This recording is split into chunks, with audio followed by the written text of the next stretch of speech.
بسم اللہ الرحمن الرحیم. السلام علیکم ورحمۃ اللہ وبرکاتہ. اللہم صلی علی محمد وعلی آل محمد. رب اشرح لی صدری ویسر لی امری واحلل عقدۃ من لسانی یفقہوا قولی. آمین. خواتین و حضرات، آپ دیکھ رہے ہیں کتب آن لائن اور میں ہوں بلال کتب.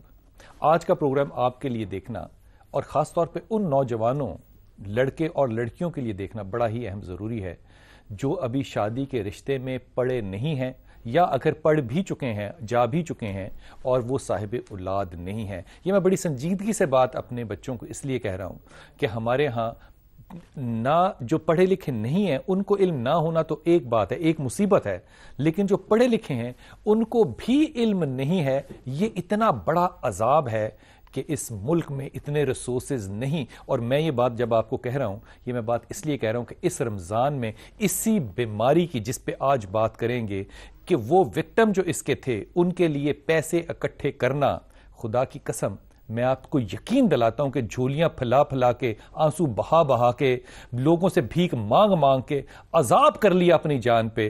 اور بچے جو تھے آج پتہ چلا ہے کہ وہ زندہ نہیں ہیں کیونکہ ان کو جتنے پیسے چاہیے تھے وہ ہم ریز نہیں کر سکے. وہ ادارے جو ان پہ کام کر رہے ہیں ان کے پاس اتنی ریسورسز نہیں ہیں، چاہے ریسرچ اینڈ ڈیولپمنٹ ہو. اس کا ایک ہی طریقہ سمجھ میں آتا ہے کہ ہم اس بیماری کو آنے سے پہلے کیسے روک سکتے ہیں. رسول پاک صلی اللہ علیہ وسلم کی جتنی بھی شادیاں ہوئی صلی اللہ علیہ وسلم کی، ان میں ایک ان کی اپنی کزن تھی جو ابو طالب کی بیٹی تھی، ام ہانی. چاہت تھی شادی کی، شادی ہوئی نہیں. میں اس مثال کو اس لیے سامنے رکھ رہا ہوں کہ اگر آپشن ہو بھی تو احتیاط کس قدر بہتر ہے. خواتین و حضرات، آج ہم بات کریں گے ان بیماریوں پہ جو کہ کزنز کی شادیوں سے ہوتی ہیں. جو لوگ چچا کے بچے ہیں، پھوپھی کے بچے ہیں، تائی کے بچے ہیں، خالہ کے بچے ہیں، یہ آپس میں کزن ہیں. ہمارا جو قریب ترین دین کا ہمسایہ ہے، کرسچینٹی ہے یا یہودیزم ہے، ان کے اندر یہ میرجز جو ہیں یہ الاؤڈ نہیں ہے. وہ ان شادیوں کو نہیں مانتے، وہ نہیں کرتے، وہ ان کو بہن بھائی سمجھتے. مسلمانوں میں یہ الاؤڈ ہیں، اجازت ہے، لیکن کس حد تک اس میں جانا چاہیے اس کی آج بات کرتے ہیں اپنے انتہائی محترم مہمان سے. سب سے پہلے ڈاکٹر نعیم ظفر صاحب. ڈاکٹر صاحب السلام علیکم. اور بہت شکریہ ڈاکٹر صاحب، آپ کا وقت بڑا ہی قیمتی ہے، آپ تشریف لائے، بہت مہربانی. اس کا یہ مطلب نہیں ہے کہ شام آپ کا وقت قیمتی نہیں ہے، آپ کا بھی وقت بڑا قیمتی ہے. بہت شکریہ آپ تشریف لائے. ہمارے ساتھ آج پہلی دفعہ تشریف لائے ڈاکٹر عمران قادر صاحب جو کہ سندر شریف جو ہے سندر جو فاؤنڈیشن ہے ان کے ساتھ کام کرتے ہیں اور تھیلیسیمیا پہ کام کرتے ہیں. اور آپ گریجویٹ ہے Punjab university centre for advance molecular biology سے. اچھا حضرت، ہمارے ساتھ آج ایک ایسا کپل بھی، ایک میاں بیوی بھی ہیں جن کا حضرت کا نام ہے محمد بوٹا اور ان کی بیوی ہیں ارشاد بی بی. سب سے پہلے آپ کی توجہ جو ہے وہ اس مقدمے کی طرف دلوا دو، پھر اس پہ بات کرتے ہیں کہ میاں بیوی پھر اس عذاب میں سے کیسے گزرتے ہیں. السلام علیکم بوٹا. وعلیکم السلام. بوٹا، پہلے تو تم مجھے انتہائی جلدی سے اپنی پوری زندگی کی کہانی بتاؤ. شادی کس سے ہوئی، کتنا عرصہ ہوا، کتنے بچے ہوئے اور وہ کس حالت میں ہیں؟ شادی ہماری ہوئی سی جی 99 ਦੇ ਵਿੱਚ. اچھا 2099 ਦੇ ਵਿੱਚ ਸ਼ਾਦੀ ਹੋਈ ہماری ਬੇਟੀ ਪੈਦਾ ਹੋਈ.